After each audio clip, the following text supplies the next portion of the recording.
Lodgements from applicants outside Australia are approximately 14.18% lower than the same period in 2022-23. However, onshore lodgements were higher, with the last program year reflecting 216,564 versus 166,629 onshore lodgements the previous year. Just under 377,000 student visas were granted in the 2023-24 program year, a decrease of approximately 200,000 compared to the previous program year, but close to the previous program year record of 405,742, which was set in 2018-19. The department is currently processing all student visa applications by order of priority under the ministerial direction. All applications will continue to be assessed in date order in each priority category, and visa applications in lower priority will take longer to process. The median processing time for student visas across all sectors in May 2024 increased to 86 days from 45 days in April, noting the department continues to balance the integrity of the student program with timely application processing in line with Ministerial Direction number 107. To give them the best chance of having their visa application finalised in time, we recommend that students allow 8 weeks for visa processing if studying at an EL1 provider, 12 weeks if studying at an EL2 provider, and 16 weeks if studying at an EL3 provider. So some more specific Nepal lodgement and grant trends. So from 1 July 2023 to the 30th of June 2024, there was a reduction of 5,377 Nepalese nationals lodging a student visa from the previous program year. However, Nepal does remain the third largest source country in terms of lodgements. 41,955 student visas were lodged by Nepalese nationals. Of these, 20,550 were lodged by Nepalese outside Australia. This is a decrease of approximately 41.93% on the previous year, where there were 35,383 offshore lodgements. In the same period, 19,397 Nepalese nationals were granted a student visa. Of these, 630 were granted to Nepalese nationals outside Australia.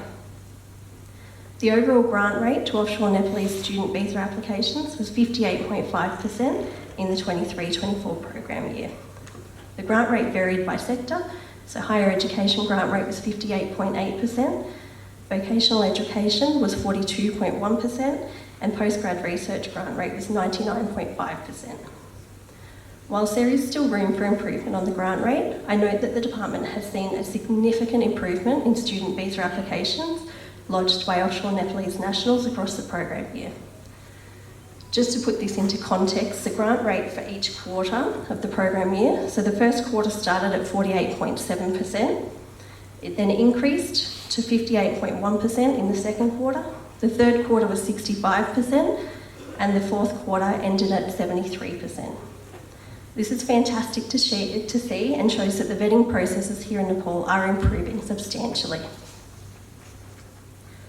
Some of the key factors that are driving grants for Nepal are better academic and English scores, applicants more likely to have a better written SOP or genuine student question responses that directly address the applicant's own circumstances and are supported by documentary evidence, better evidence of employment claims, for example, more likely to have evidence of salary going into bank account, aligning with other employment documents, longer term access to funds and or better quality evidence, bank transaction statements and tax documents, or regular income. Funds held / education loans issued appear to correspond with the verifiable income claims of the family.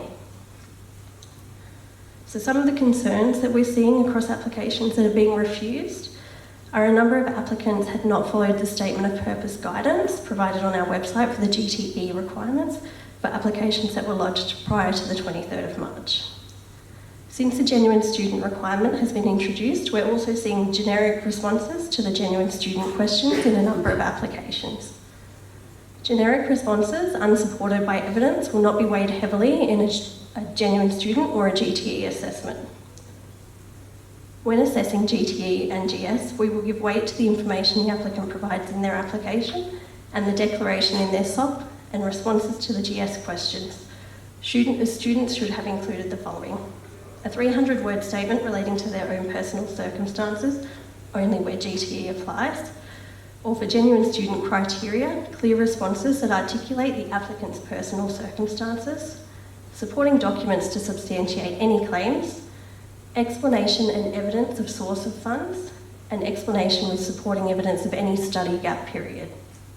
Each case is assessed on its individual merits, and the decision maker will consider the applicant's claims in the context of their overall application.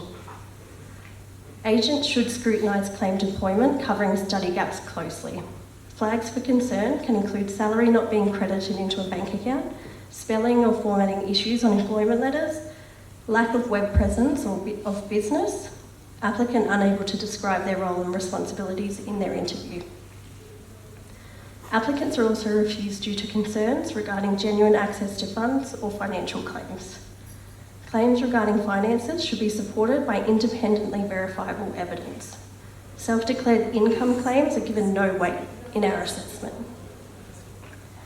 The department provides guidance on how an applicant can demonstrate they have genuine access to money on our website at Department of Home Affairs, step by step. Gather your documents.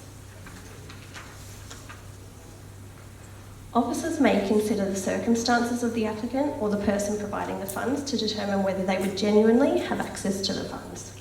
This includes consideration of their employment history, income and assets, their source of income, for example, the nature of the relationship between the applicant and the person providing the funds, and other relevant matters. Where documentation provides conflicting information, for example, the sponsor is unable to present long-term bank statements with regular income consistent with business turnover, tax documents, salary slips and employment documents, this would be a concern.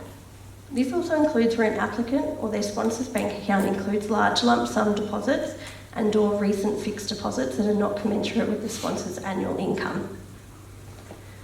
Where an applicant is reliant on a loan, they should include evidence of the security used, the terms of the loan, and evidence they or their sponsor can cover ongoing costs. Any sponsor who is assisting to repay the loan should also be listed on the loan documents. Where an applicant is reliant on money deposit, they should include evidence of the source of funds. Claims that are not supported by the documentary evidence provided or are lacking documentary evidence to support claims will be given little or no weight in the GTE/GS and finances assessment.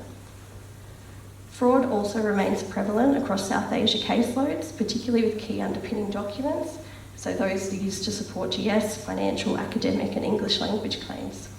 Education providers and agents who are verifying supporting documentation achieve better grant rates. We hope to see continued improvement in the student visa applications received from Nepal and look forward to continuing to work closely with providers and yourselves to ensure high quality, genuine applications are submitted by Nepalese nationals. Thank you to Mahesh for sending through members' questions in advance. I'll pass back to Jade now to answer the questions that were submitted.